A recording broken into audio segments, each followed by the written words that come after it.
Hello everybody. ഇന്ന് എൻ്റെ കൂടെ അതിഥി വളരെ എമിനൻറ്റ് പേഴ്സണാലിറ്റിയാണ്. ആദ്യമായിട്ടാണ് ഞാനൊരു സർജറി ആ ഒരു വേൾഡിലേക്ക് ഞാൻ കടന്നു പോകാൻ പോകുന്നത്. എൻ്റെ കൂടെ ഇരിക്കുന്ന ഡോക്ടർ KP ഹരിദാസ്, പത്മശ്രീയാണ് അദ്ദേഹം. 5 ഡെക്കേഡ്സോളം മെഡിക്കൽ ഇൻഡസ്ട്രിയിൽ സർജറി എക്സ്പീരിയൻസിലെ സർജനാണ് എൻ്റെ മുമ്പിലിരിക്കുന്നത്. Doctor, thank you so much for your time and welcome. Thank you so much. So doctor, ഒറ്റ കാര്യം ഞാൻ കണ്ടു ഡോക്ടറിൻ്റെ എല്ലാ പ്രൊഫൈലും. It is very interesting, very absolutely phenomenal. ആ ഒരു ഇതിൽ doctor MBBS of course, MS, FRCS, പിന്നെ അങ്ങനെ കുറേ ഒരുപാട് ക്വാളിഫിക്കേഷൻസ് ഉണ്ട്. ശരിക്കും ഒരു ഡോക്ടർ ആകാൻ ഉണ്ടാകേണ്ട ശരിക്കുമുള്ള ഇതെന്താണ്, ക്രൈറ്റീരിയ എന്താണ്? ക്വാളിറ്റീസ് അല്ലേ? Thank you for asking that relevant question. അത് വളരെ ഇമ്പോർട്ടൻ്റ് ആണ് ലൈഫിൽ.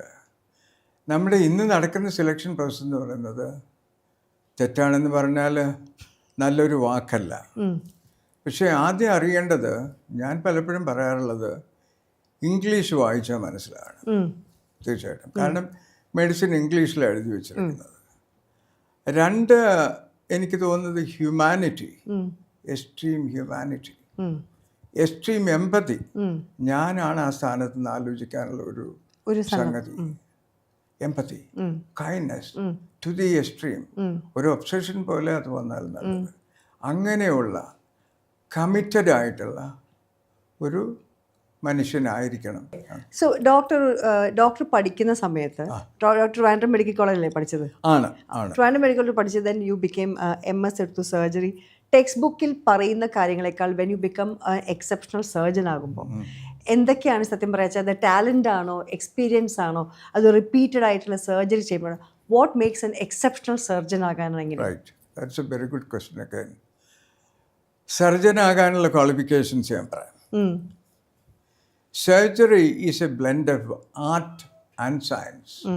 രണ്ടും ചേരുന്ന ഒരു സംഗതിയാണ്. Like music.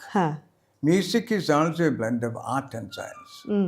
അപ്പോൾ ആർട്ടിൻ്റെ ടോപ്പിൽ നിൽക്കുന്ന മ്യൂസിക്കാണ്, മെഡിസിൻ്റെ ടോപ്പിൽ നിൽക്കുന്ന സർജറി. സയൻസ് മറ്റെവിടെയും ആർട്ടും സയൻസും ഒരുമിച്ച് വരുന്നില്ല. അതൊരു സംഗതിയാണ്. എക്സെപ്ഷണൽ സർജൻ ആകണമെന്ന് പറഞ്ഞാൽ സ്കില്ല് വേണം. സ്കില്ലില്ലാത്ത ഒരാൾ പോകരുതെന്ന് അത് അവർ തന്നെ തിരിച്ചറിയണം.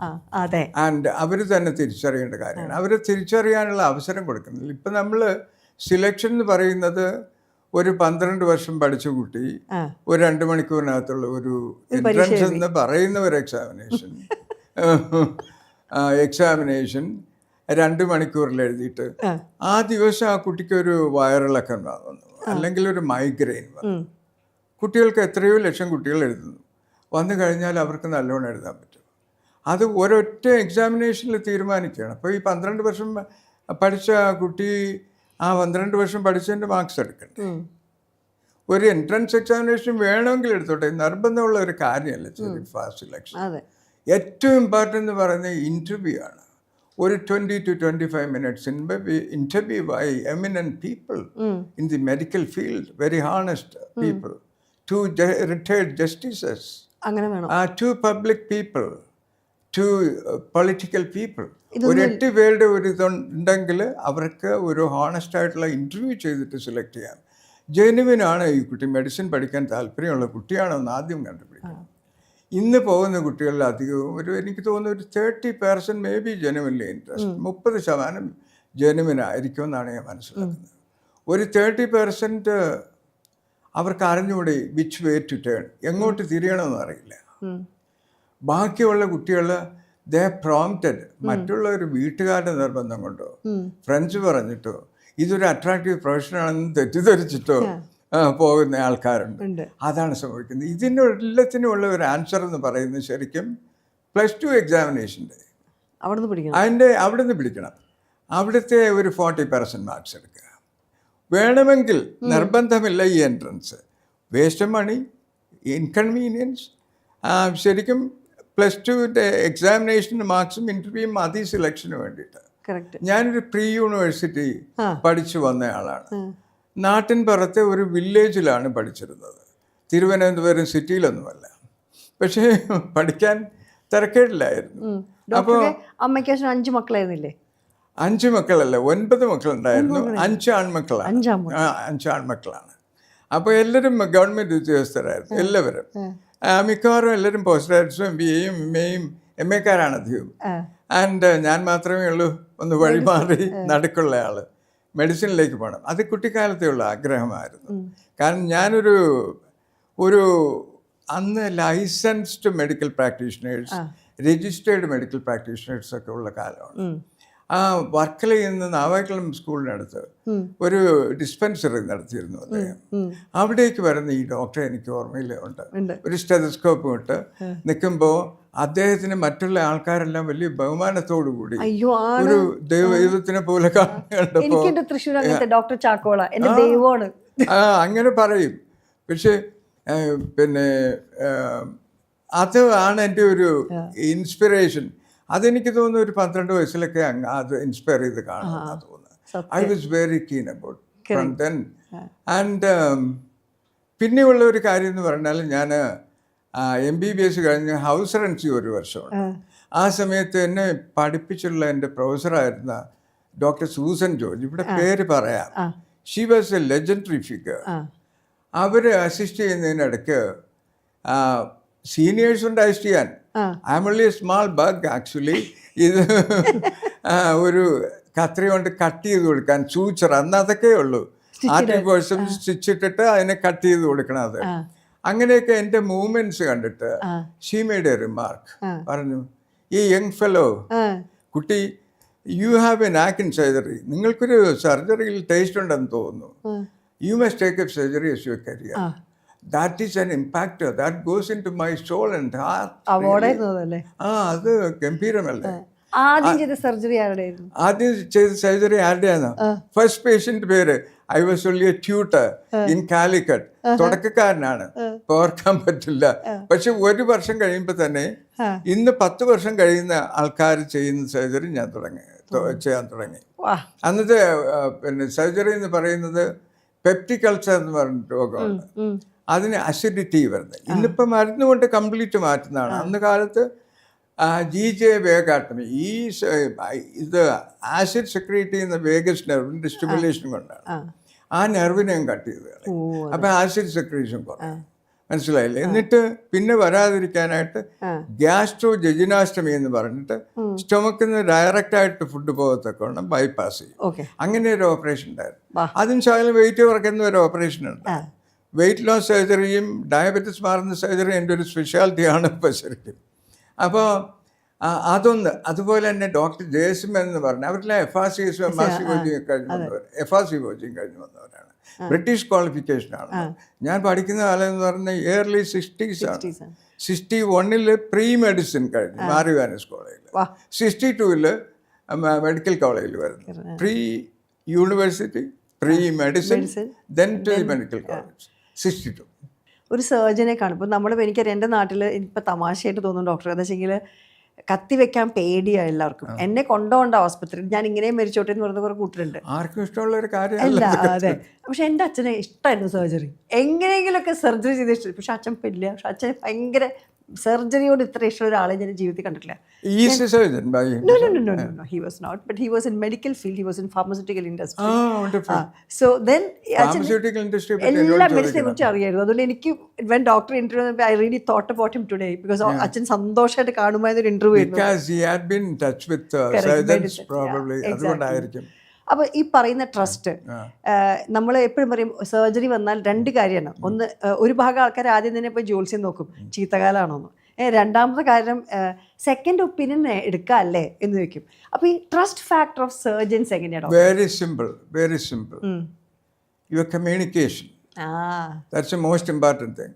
ഒരു കമ്മ്യൂണിക്കേറ്റ് ചെയ്യാനുള്ള ഒരു ഡോക്ടറാവില്ല. അവർക്ക് നോൺ ക്ലിനിക്കൽ സൈഡിലേക്ക് പോകും, റിസർച്ചിന് പോകും. അങ്ങനെയുള്ളൂ.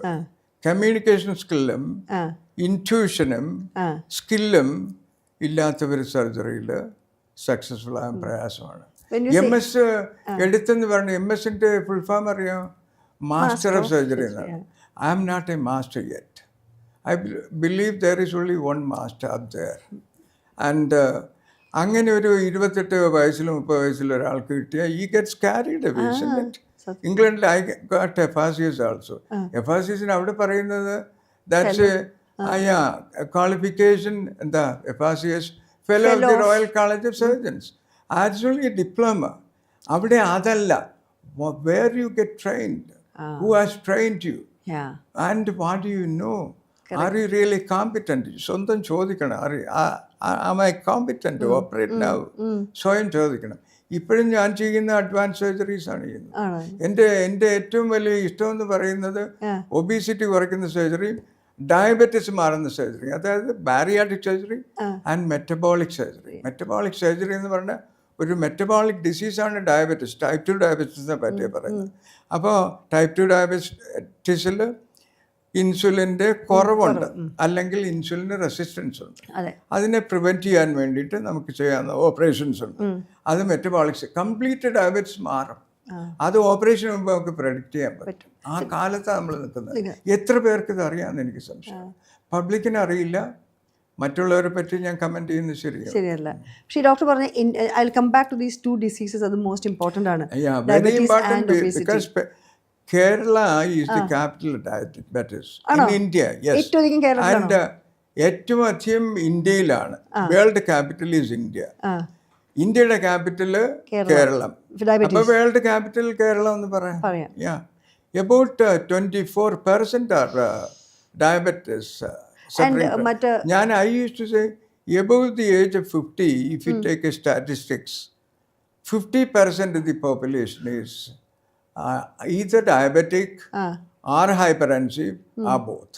ഈ രണ്ടും 50 വയസ്സിന് മുകളിൽ എടുത്താൽ. ഓക്കെ, ഇതിൽ 50% എന്ന് പറയുന്ന ആൾക്കാർ ഡോക്ടർ പലതും ഹെറിഡിറ്ററി വഴി ഡയബറ്റീസ് വരുമല്ലോ. ഡയബറ്റീസ് വരും. പിന്നെ ലൈഫ് സ്റ്റൈൽ വഴിയല്ലേ വരുന്നത്? ലൈഫ് സ്റ്റൈൽ വഴിയാണ് ഇപ്പം കൂടുതലും. ബോഡിയിൽ നമ്മൾ കഴിക്കുന്ന ആഹാരം അബ്സർവ് ചെയ്യുന്നത് ഇൻറ്റസ്റ്റൈനിൽ നിന്നാണ്, സ്മാൾ ഇൻറ്റസ്റ്റൈനിൽ നിന്നാണ് അബ്സർവ് ചെയ്യുന്നത്. സ്റ്റൊമക്കിൽ വലുതായിട്ടൊന്നും അബ്സർവ് ചെയ്യുന്നില്ല. സ്റ്റൊമക്കിൻ്റെ ജോലി മിക്സിയുടെ ജോലിയാണ്, മിക്സിങ്, ചേണിങ് ഫുഡ്. അതിനുള്ള സ്പേസ് കൊടുക്കണമെന്ന് ഞാൻ പറയും. Don't eat full stomach, don't drink after your solid meal, drink only after 1.5 to 2 hours after meal. Water ഒരു 100 ml ഇതെല്ലാം കൂടെ താഴേക്ക് പോകാനായിട്ടൊന്ന് വേണമെങ്കിൽ കഴിക്കാം. അതിൻ്റെ കൂടെ കഴിക്കരുത്. നോർമൽ വെള്ളം. സ്റ്റൊമക്ക് ഫുള്ളായി കഴിഞ്ഞാൽ എന്ത് സംഭവിക്കും? റിഫ്ലക്സ് ചെയ്യും. ഇവിടെ പിടിച്ച് ലോക്കിടാനൊന്നും ഒക്കത്തില്ല. ഈശോഭാഗം സ്റ്റൊമക്കും ചേർന്നെടുത്ത് അവിടെ ഒരു ഫിസിയോളജിക്കൽ സ്പിങ്ക്ടർ ഉണ്ട്. ആ സ്പിങ്ക്ടറിനെ നമ്മൾ ഡിസ്റ്റർബ് ചെയ്യരുത്. നിറഞ്ഞു പോയാൽ റിഫ്ലക്സ് ചെയ്യും. അതുകൊണ്ടാണ് ആൾക്കാർക്ക് ആസിഡ് റിഫ്ലക്സ് എന്ന് പറയുന്ന സംഗതി വരുന്ന ഒരു കാര്യം. ഈ ഫുൾ സ്റ്റൊമക്ക് കഴിച്ചിട്ട് ഉടനെ പോയി കിടക്കുമ്പോഴേക്കും ഈസിയാണ് മുകളിലേക്ക് പോകാൻ. ദെൻ ഒബീസിറ്റി വരുമ്പോഴേക്കും ഇവിടെ ലാക്സ് ആവും. ഈ സ്പിങ്ക്ടറൊക്കെ ലാക്സ് ആയി പോകും. അതിന് ചുറ്റുമൊക്കെ ഫാറ്റ് വരും. അബ്ഡമിനകത്ത് വരുന്ന ഫാറ്റിന് വിസറൽ ഫാറ്റ് എന്ന് പറയും. ഡേഞ്ചറസ് ഫാറ്റ് ആണത്. That's an indicator, bad fat. And കേരളത്തിൽ ഒബീസിറ്റിയും അധികമാണോ? Obesity is almost equivalent to the പിന്നെ ഡയബറ്റിസ്. ഏതാണ്ട് രണ്ടും ഒരുമിച്ച് പോകുന്ന കണക്ക് തോന്നുന്നു എനിക്ക്. ഇത് രണ്ടും അല്ലേ ലോകത്തിലെ ഏറ്റവും വലിയ ഡയബറ്റിസിൽ ഒരു കാര്യം കൂടി പറയാനുണ്ട്. ഇത്രയും പെർസെൻറ്റ് ഡയബറ്റിസ് 24% കേരളത്തിൽ നിൽക്കുമ്പോൾ തന്നെ പ്രീ ഡയബറ്റിക്സ് ഉണ്ട്. നാളെ ഡയബറ്റിക് ആകാൻ ഡയബറ്റിസ് എന്ന് തുടങ്ങി നിന്ന് കണ്ടുപിടിച്ചു എന്ന് വെച്ചാൽ ഇന്ന് തുടങ്ങിയെന്നല്ല അർത്ഥം. ബാക്കിൽ എന്നോ തുടങ്ങി. മനസ്സിലായില്ലേ? അവർ ഫാസ്റ്റിംഗ് ബ്ലഡ് ഷുഗർ നോക്കിയാൽ പോരാ. ഫാസ്റ്റിംഗ് ബ്ലഡ് ഷുഗർ നോക്കുമ്പോൾ ഡയബറ്റിസ് ഉള്ളവൻ മിക്കവാറും ദിവസങ്ങളിൽ ഫാസ്റ്റിംഗ് നോർമലായിരിക്കും. അത് വിചാരിച്ചിട്ട് നമ്മളില്ലാന്ന് കരുതും. ഇപ്പോൾ ഒരു ടെസ്റ്റ് ഉണ്ട്, HbA1c എന്ന് പറയുന്നത്. അത് 6 താഴെ നിൽക്കണം. അതിന് ഡെഫിനറ്റായിട്ടും താഴെ നിൽക്കണം. 6 താഴെ എന്ന് പറഞ്ഞാൽ ഒരിക്കലും 120 മുകളിൽ പോകരുത്, 110 മുകളിൽ പോകരുത്. അതാണ് എൻ്റെ ഉദ്ദേശം. അത് HbA1c 3 months ഒരിക്കൽ നോക്കാവൂ. നമ്മുടെ ഹീമോഗ്ലോബിനുള്ള RBCയിലുള്ള അതിൻ്റെ ലൈഫ് സ്പാൻ വെച്ചിട്ടാണ് ഇത് കാൽക്കുലേറ്റ് ചെയ്തിരിക്കുന്നത്. So doctor, being A surgeon, ആദ്യം ഞാൻ സർജറിയിലേക്ക് വരട്ടെ. ഈ ഇൻറ്റ്യൂഷൻ ഡോക്ടർ പറഞ്ഞു. സോ ഡോക്ടർ ഒരു സർജിക്കൽ ഒരു പ്രോസസ്സിലേക്ക് പോകുമ്പോൾ, ഓപ്പറേഷൻ തിയേറ്ററിലേക്ക് പോകുന്നതിന് മുമ്പ് ഡോക്ടർക്ക് ഉണ്ടാകുന്ന ഡോക്ടറിൻ്റെ ഒരു പ്രിപ്പറേഷൻ എങ്ങനെയാണ്? Preparation definitely വേണം. You must revise your plan for tomorrow's operations the previous night. That's very important. I goes to in the past medical കോളേജിൽ ഞാൻ പ്രൊഫസർ ആയിരിക്കുമ്പോൾ കൃഷ്ണയുടെ സമയത്ത് അദ്ദേഹമാണ് എൻ്റെ അടുത്ത് അയക്കുന്നത്, RCC. അദ്ദേഹത്തിൻ്റെ ഒരു ബുക്കിൽ അതിൻ്റെ പ്രീഫേസ് എഴുതിയിരിക്കുന്നത് അദ്ദേഹമാണ്. പുള്ളി പറയുന്നുണ്ട്. അപ്പോൾ ഞാൻ പിന്നെ I went to the mortuary ഇതിന് വേണ്ടിയിട്ട് dissect liver surgery. Dissect and find out the anatomy exactly. ഒരു 30 പേരെ മെഡിക്കൽ കോളേജിൽ മോർച്ചറിയിൽ പോയിട്ട് ഡിസെക്ട് ചെയ്തിട്ടുണ്ട്, പെർമിഷൻ വാങ്ങിച്ചിട്ട്. ഫോറൻസിക് മെഡിസിനിൽ പ്രൊഫസർ, എൻ്റെ ടീച്ചറായിരുന്നു അദ്ദേഹം. ഈ ഗ്രാൻഡഡ് പെർമിഷൻ പോയി ഒരു 30 പേരെ ഡിസെക്ട് ചെയ്തിട്ടാണ് ആദ്യത്തെ ലിവർ സർജറി ചെയ്യുന്നത്. എൻ്റെ തിയേറ്റർ എന്ന് പറയുന്നത് ഒരു ഹോളി പ്ലേസ് ആണ്. That is my temple. First temple ഏതെന്ന് ചോദിച്ചാൽ അതാണെന്ന് പറയും. That is where I. അപ്പോൾ അവർക്ക് വേണ്ടിയും ഒരു പക്ഷേ ഈ എൻ്റെ സർജറിക്ക് വേണ്ടിയും എൻ്റെ വീട്ടിലൊരു പൂജാ റൂമുണ്ട്. അവിടെ കയറിയിട്ട് ദൈവവിശ്വാസിയാണെന്ന് വെച്ചാൽ എനിക്കിപ്പോൾ ഒരു ക്വസ്റ്റ്യൻ മാർക്കുണ്ട്. പൂർണ്ണമായിട്ടും അല്ല, പൂർണ്ണമായിട്ടും നിരീശ്വരവാദിയല്ല. ഇത് രണ്ടിനടുക്കുള്ളൊരു പകുതിയിൽ നിൽക്കുകയാണ്. അപ്പോൾ ഒരു ക്വസ്റ്റ്യൻ മാർക്കുണ്ട്. പക്ഷേ നഷ്ടപ്പെടാനൊന്നുമില്ലല്ലോ വിശ്വസിച്ചിട്ട്. വിശ്വസിക്കാതിരുന്നാൽ ചിലപ്പോൾ നഷ്ടപ്പെട്ടു പോയെങ്കിൽ വല്ലതും കിട്ടാനുണ്ടെങ്കിൽ ശ്രീനിവാസൻ പറഞ്ഞതാണ്. അതുപോലെ അങ്ങനെ താങ്കൾ ടെമ്പിളിലേക്ക് കയറുന്നു. ടെമ്പിളിലേക്ക് കയറും. That is my temple. That's a holy, very holy place for me. So അതാണ് എൻ്റെ ഒരു സംഗതി. ഞാൻ റിവൈസ് ചെയ്യാൻ നാളെ ചെയ്യുന്ന ഓപ്പറേഷനെ കുറിച്ചെല്ലാം ഞാൻ റിവൈസ് ചെയ്യും. അത് ഒരുപാട് ഹെൽപ്പ് ചെയ്യും. And also surgeon needs a team. ഒറ്റയ്ക്ക് ചെയ്യാനൊന്നും പറ്റില്ല. എന്ന് പറഞ്ഞാൽ assistance, nurses, technicians and anaesthetist, very important, most important. അവരില്ലെങ്കിൽ ഒന്നും ചെയ്യാൻ പറ്റത്തില്ല. ഇത് ഞാൻ ചെയ്യുന്ന മേജർ സർജറീസ് അവരൊക്കെ hands off. Actually some of them are very brilliant. എനിക്കൊരു അങ്ങനെയുള്ള ഒരു ഭാഗ്യം കിട്ടിയിട്ടുണ്ട് ലോഡ്സിൽ. പിന്നെ അതുപോലെയാണ് വെൽ ട്രെയിൻഡ്. പിന്നെ നേഴ്സ് എന്ന് പറയുന്ന വാക്ക് എനിക്ക് ഇഷ്ടമല്ലാത്തതാണ്. വെൽ ട്രെയിൻഡ് ഒരു സ്റ്റാഫ് നേഴ്സ്. നേഴ്സിന്റെ പേര് മാറ്റേണ്ട കാലം കഴിഞ്ഞു. ഞാൻ എന്നോട് ചോദിച്ചാൽ പറയും, ഒരു പ്രാക്ടീഷണർ എന്ന് പറയുമ്പോൾ ചിലപ്പോൾ മെഡിക്കൽ ടീം എന്ന് പറയുന്ന ഡോക്ടർ നേഴ്സും ഒരുമിച്ച് പോകണം. അങ്ങനെ medical man power is both doctors and nurses. They are part of the medicine. They are not nursing anymore. അതൊക്കെ പണ്ട് കാലത്ത്, ഫ്ലോറൻസ് നൈറ്റിംഗേലിന്റെ കാലത്ത്, ക്രിമിയൻ വാറിൽ ഊണ്ടുള്ളവരെ ഡ്രസ് ചെയ്യുന്നതും ഇപ്പം വയസ്സായ ആൾക്കാരെ പിടിച്ചു നടത്തുകയും കുളിപ്പിക്കുകയും അവരുടെ കാര്യങ്ങൾ നോക്കുകയും ചെയ്ത എന്നാണ് nursing. Not anymore. Today's nurses are giving injections, medicines, catheters ഇടും, റൈൽസ് ട്യൂബ് ഇടും, ഒരുപാട്. They stay more with the patients. Nurse എന്ന് പറയുന്നത് ഒരു സ്റ്റിഗ്മ പോലെ കാണുന്ന ഒരു കാലമാണ്. അപ്പോൾ അവർക്ക് പറ്റിയൊരു പേരാണ് ചോദിച്ചത്. എന്നോട് ചോദിച്ചാൽ ഒരു മെഡിക്കൽ പ്രാക്ടീഷണർ പറയാനാണ് ഇഷ്ടം. പക്ഷേ സാധാരണ ഇപ്പം മറ്റുള്ള ഡോക്ടേഴ്സിന് ഇഷ്ടപ്പെടുമോ എന്ന് എനിക്കറിയില്ല. ഒരു ഒബ്ജക്ഷൻ വരും. ഡോക്ടർക്ക് ആൾറെഡി ഒരു പേരുണ്ട്. MBBS കഴിഞ്ഞാൽ medical officer.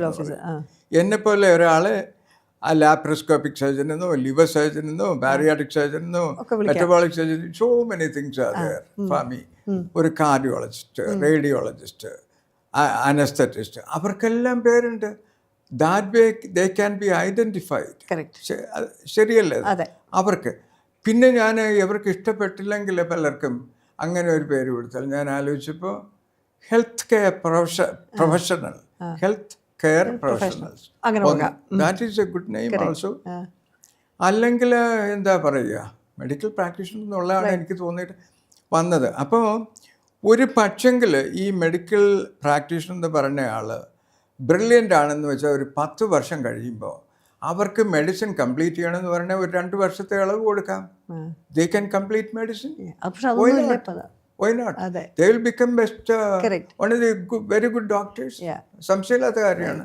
2 years or 3 years ഇളവ് കൊടുക്കാം 6 വർഷത്തിൽ. That's a good thought, doctor. That is a very good thought. It is very useful. But after you started doing surgeries, ഒരുപാട് സർജറി ചെയ്ത ശേഷം ഡോക്ടർക്ക് എപ്പോഴാണ് തോന്നി, okay fine, now I am a surgeon myself, സ്വന്തമായിട്ടൊരു ബോധം ഉണ്ടാവുമല്ലോ, rather than പേടിയില്ലാതെ ഒരു ട്രെയിനി ഫീലിംഗ് ഇല്ലാതെ പോയ ഒരു സമയമുണ്ട്? ഞാൻ 1 വർഷം കഴിഞ്ഞപ്പോൾ തന്നെ അത് സാധിച്ചു. 1 വർഷം കഴിഞ്ഞപ്പോൾ അതുപോലെ ആയിരുന്നു അന്നത്തെ ട്രെയിനിങ്ങും.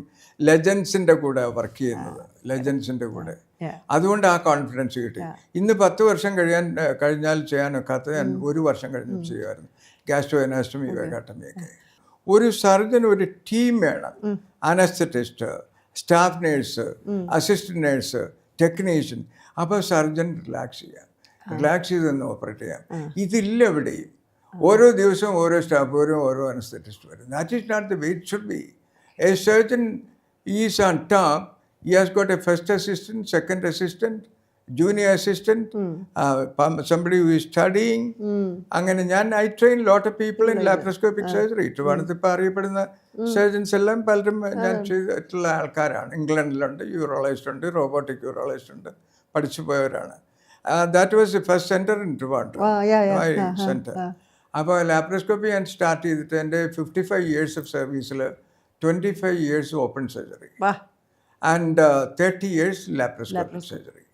അതാണ് ലാപ്രോസ്കോപ്പി തുടങ്ങുന്നത് ശരിക്കും 1987 ഫിലിപ്പ് മ്യൂറെ എന്ന് പറഞ്ഞൊരു ഫ്രഞ്ച് സർജനാണ് ഇത് തുടങ്ങുന്നത്. അത് ലോകത്തിലേക്ക് എത്തുമ്പോൾ 90 ഒക്കെ, early 90. ആൻഡ് ഒരു സർജൻ്റെ പേര് പറയാതിരിക്കാൻ വയ്യ. ഡോക്ടർ ഇസ്മയിൽ എന്ന് പറഞ്ഞൊരു surgeon, Maulana, doctor Muhammad Ismail Maulana, is one of the top surgeons in India. അപ്പോൾ ഇസ്മയിൽ എൻ്റെ സ്റ്റുഡൻ്റ് ആയിരുന്നു. And finally I went round getting some training for laparoscopy. പലയിടത്തും പോയി. അവസാനം I heard doctor Ismail is doing good. I went to him, my student. Naturally advantage is actually എൻ്റെ സ്റ്റുഡൻറ്റാണ്. MBBSന് അവിടെ പഠിച്ചിരുന്നത് 82-84 ടൈമിലാണ്. ഞാൻ ഇംഗ്ലണ്ടിൽ നിന്ന് വരുന്ന 80-ലാണ്. 74 ഇംഗ്ലണ്ടിൽ പോയി, തിരിച്ചു വരുന്ന 80-ലാണ്. അപ്പോൾ ഡോക്ടർ ഇസ്മയിലിൻ്റെ അവിടെ പോയി. അപ്പോൾ ഒരു ടീച്ചറാണ്, ആ റെസ്പെക്റ്റോടുകൂടി. ആൻഡ് 95 ആദ്യം സെക്കൻഡ് ഡേ ആദ്യം ഞാൻ ഒരു ദിവസം ഒബ്സർവ് ചെയ്തു. സെക്കൻഡ് ഡേയിൽ 2 അപ്പൻഡിസെക്ടമീസ് ഡോക്ടർ ഇസ്മയിൽ പോസ്റ്റ് ചെയ്തിരുന്നു.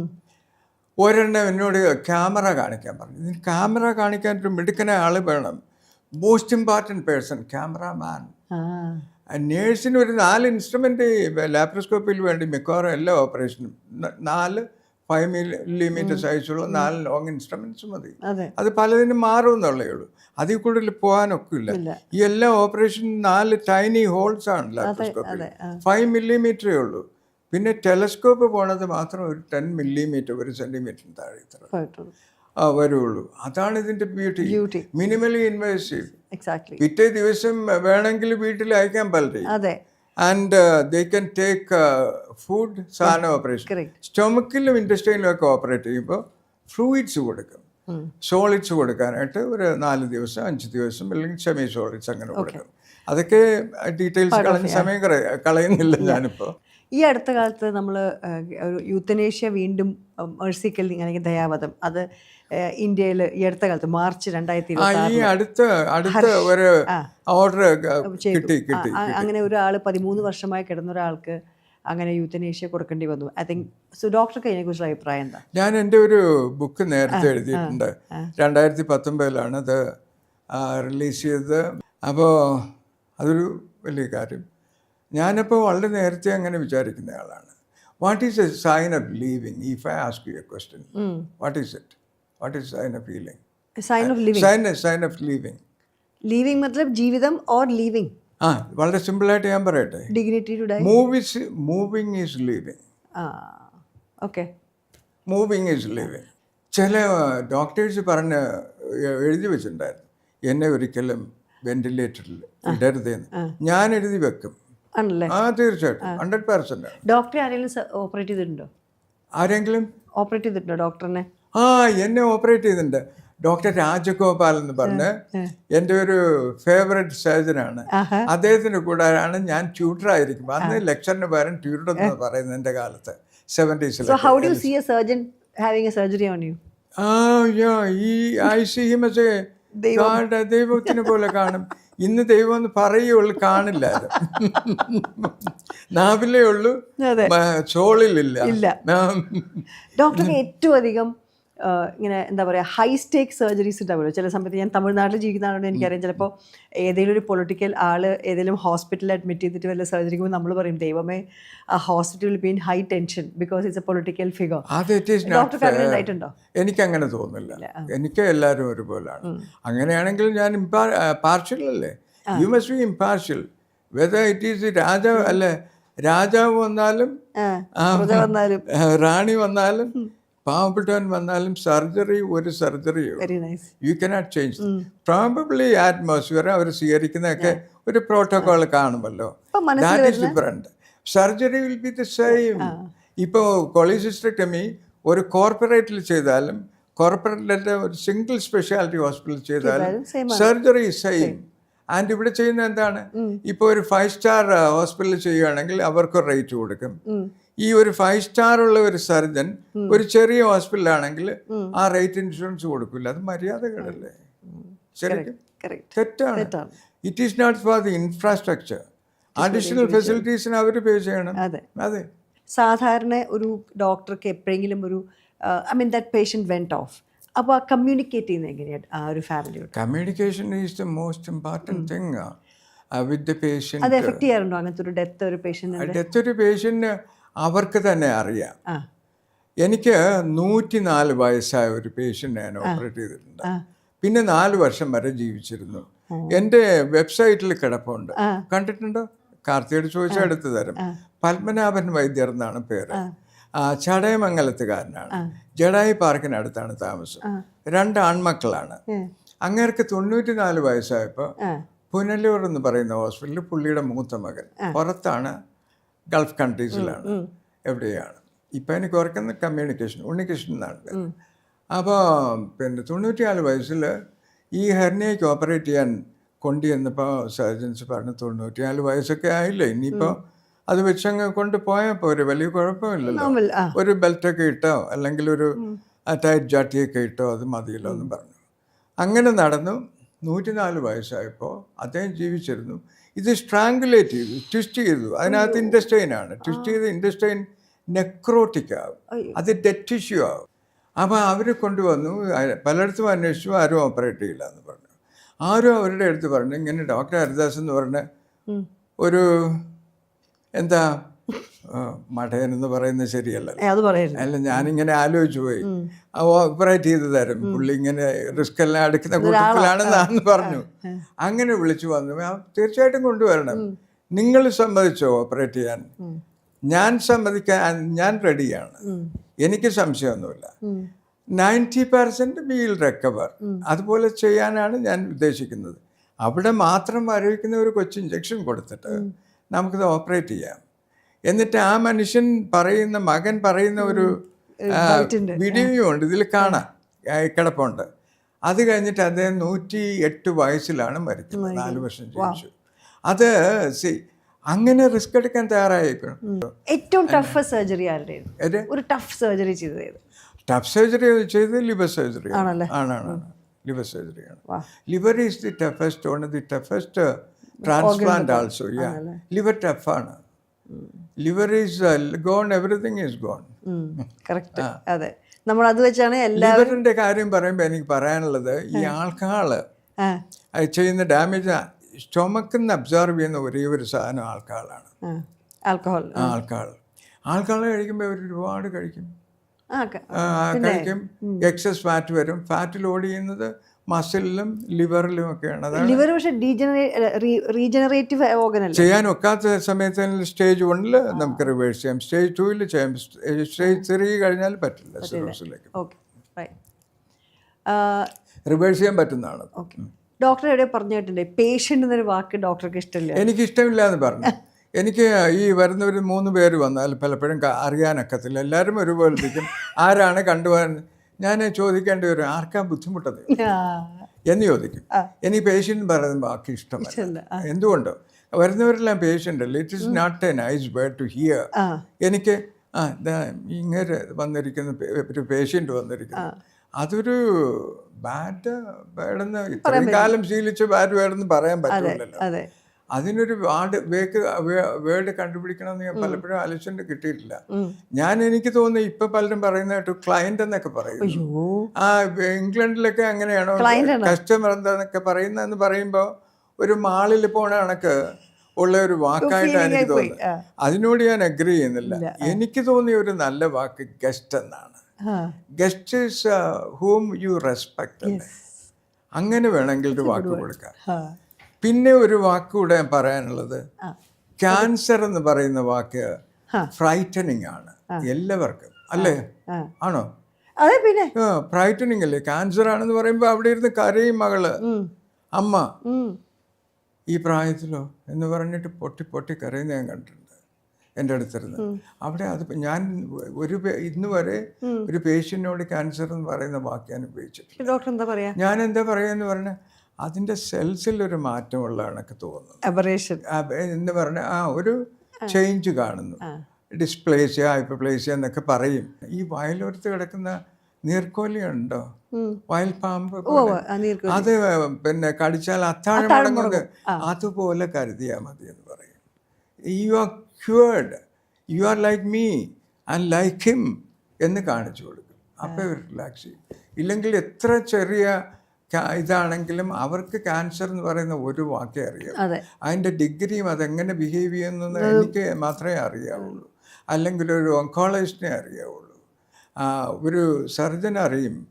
അപ്പോൾ എനിക്ക് പറഞ്ഞു കൊടുക്കാം ഇത് ഇത്രയേ ഉള്ളൂ എന്ന് പറയാം. അതിനൊരു വാക്ക്, ആ കേൾക്കുന്ന ഭയം മാറ്റാൻ ഒരു വാക്ക് വേണമെന്ന് ഞാൻ വർഷങ്ങളായിട്ട് ആലോചിക്കുകയാണ്. ഇപ്പം എനിക്ക് മനസ്സിൽ തോന്നിയ ഒരു വാക്കെന്ന് പറയുന്നത് ഗ്രോത്ത് എന്നാണ്. Cancer is a purposeless proliferative growth ആണ് ശരിക്കും. അതിനൊരു പർപ്പസും ഇല്ല, അത് പ്രോളിഫറേറ്റ് ചെയ്തുകൊണ്ടിരിക്കും. In multiples they grow. അതാ മനസ്സിലായില്ലേ? അതാണ് അതിന് ഞാൻ പറയുന്നത് ഒരു growth. It's a simple growth. What is there after all we'll take it out. അതിൻ്റെ ബ്ലഡ് സപ്ലൈയും കട്ട് ചെയ്ത് കഴിഞ്ഞാൽ അതങ്ങ് ചുരുങ്ങി പറ്റിപ്പോവും എന്ന് പറഞ്ഞു കൊടുത്താൽ അവർക്ക് എന്ത് സുഖമായിരിക്കും. അല്ലെങ്കിൽ പറയാം, ഇത് നോക്കി എടുത്തപ്പോഴേക്കും ഒരു ശകലം സെൽസിൽ ചില ചേഞ്ച് കാണുന്നുണ്ട്. നമുക്കൊരു ഇമ്മ്യൂണോ തെറാപ്പി എടുത്തുകളാം. ഇമ്മ്യൂൺ റെസ്പോൺസ് ഇപ്പോൾ ഇമ്മ്യൂണോ സ്റ്റിമുലൻസ് ആണ്. ക്യാൻസറിൻ്റെ ട്രീറ്റ്മെൻറ്റിൽ ഒരു ഫിനാമിനൽ ചേഞ്ച് വരാൻ പാടാണ്, ഒരു explosive change. Laparoscopic surgery was an explosive change in surgery towards the end of 20th സെഞ്ച്വറിയിലെ ഒരു വലിയ വിപ്ലവമായിരുന്നു 87 തുടങ്ങിയ. അപ്പോൾ അങ്ങനെയുള്ള that's a way I look at things. ഡോക്ടറിൻ്റെ പുസ്തകത്തിനെ കുറിച്ചുകൂടി പറയണം. ഇപ്പോൾ എഴുതുന്ന പുസ്തകത്തിന് പുതിയ ഒരെണ്ണം എഴുതിയിട്ടുള്ളത് story of my scalpel. Scalpel എന്ന് പറയുന്നത് ഒരു സർജൻ അത് എന്തുകൊണ്ട് എഴുതിയെന്ന് വെച്ചാൽ കട്ട് ചെയ്യുന്ന സാധനമാണല്ലോ. ഇത് സേവ് ചെയ്യാൻ ഉപയോഗിക്കുന്നതാണ്, കൊല്ലാൻ മറ്റുള്ളവർ ഉപയോഗിക്കുന്ന സാധനം ഞാൻ സർജൻ ഉപയോഗിക്കുമ്പോൾ അത് സേവ് ചെയ്യാനായി മാറുന്നു.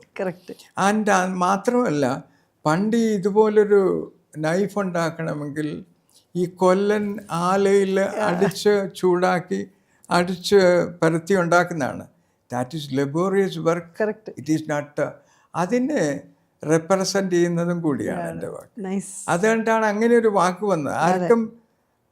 ആർക്കും സാധാരണഗതിയിൽ തോന്നുന്നതല്ല what is scalpel, why has given this caption എന്ന് ചോദിക്കാം. ഇതാണ് എൻ്റെ മനസ്സിൽ വന്നത്. അപ്പോൾ ഇപ്പോൾ beyond scalpel reflections of a life long surgery, അതാണ് അതിൽ ഞാൻ പറയാൻ പോകുന്നത്. നമ്മുടെ education system, basically primary education system, അത് മാറണം. We have a 3-tier system. Correct. We have to have a uniform system of education for the entire country. എന്നാലേ നമ്മളൊരു ഡെവലപ്ഡ് കൺട്രി ആവുള്ളൂ. If possible, we must have a common language also. Correct. India is the only country without a common language. ഞാൻ music കേട്ടിട്ട് operate ചെയ്യുന്ന ഒരു surgeon കൂടിയാണ് എൻ്റെ തിയേറ്ററിൽ. കേട്ടോ, ഏത് പാട്ടാ കേൾക്കാൻ? എല്ലാം മെലഡീസാണ്. മെലഡീസാണ് എനിക്ക്. ഒരു പാട്ട് പാട്ട് ഏതാ? എനിക്ക് പാട്ട് ഇപ്പോൾ യേശുദാസിനെ പറയേണ്ടതില്ലല്ലോ. പഴയ പാട്ടുകളാണോ ഇഷ്ടം? പഴയ പാട്ടുകൾ ചിത്ര പറയേണ്ടതില്ല, സുജാത പറയേണ്ടതില്ല, അവരുടെയൊക്കെ പാട്ടുകൾ ഗംഭീരമാണ്. പിന്നെ എനിക്ക് വളരെ ഇഷ്ടമുള്ള ഒരു പാട്ടുകാരിയാണ് സിത്താര, വളരെ ഇഷ്ടമാണ്. ഇവിടെയൊക്കെ പാട്ട് കേട്ടിട്ട് ഡോക്ടർ വളരെ മെലോഡിയസ് ആയിട്ടുള്ള സോങ്സ് ബാക്ക്ഗ്രൗണ്ടിൽ കിടക്കും. 36 വർഷമായിട്ട് 35 വർഷമായിട്ട് പാട്ട് കേട്ട് ഓപ്പറേറ്റ് ചെയ്യുന്ന സർജനാണ് ഞാൻ. ലാപ്രോസ്കോപ്പി തുടങ്ങുന്ന പാട്ട് കേൾക്കാറുണ്ടോ? എനിക്ക് ഏറ്റവും ഇഷ്ടമുള്ള പാട്ടുകളാണ്. അയ്യോ, വണ്ടർഫുൾ വണ്ടർഫുൾ. അദ്ദേഹത്തിന് സ്വർണ്ണചാമരം എന്ന് പറയുന്ന ഒരു പാട്ട് തന്നെ മതിയല്ലോ. എങ്ങനെ ഈ മനുഷ്യൻ ഇതുപോലെ ക്രിയേറ്റ് ചെയ്യാൻ പറ്റുമെന്ന് ഞാനെപ്പോഴും എന്നെ മദറിനോട് പറയും, എല്ലാ നല്ല പാട്ടുകളും ആദ്യത്തെ പ്രതി കണ്ടതാ. എന്തായാലും doctor, I am so happy that I could talk to you. എനിക്ക് എന്നെ പെട്ടെന്നൊരു ഓപ്പറേഷൻ തിയേറ്ററിലേക്ക് കൊണ്ട് ഇറക്കി, പിന്നെ ഒരുപാട് ലിവറിൽ കൂടെയും ഡയബറ്റീസിനോടും ക്യാൻസറിനോടും ഒരുപാട് ലോകത്തിലേക്ക് എന്നെ കൊണ്ടുപോയത് തീർച്ചയായിട്ടും നന്ദി doctor. Thank you so much. Thank you. Wonderful meeting you all. Thank you so much doctor. Thank U.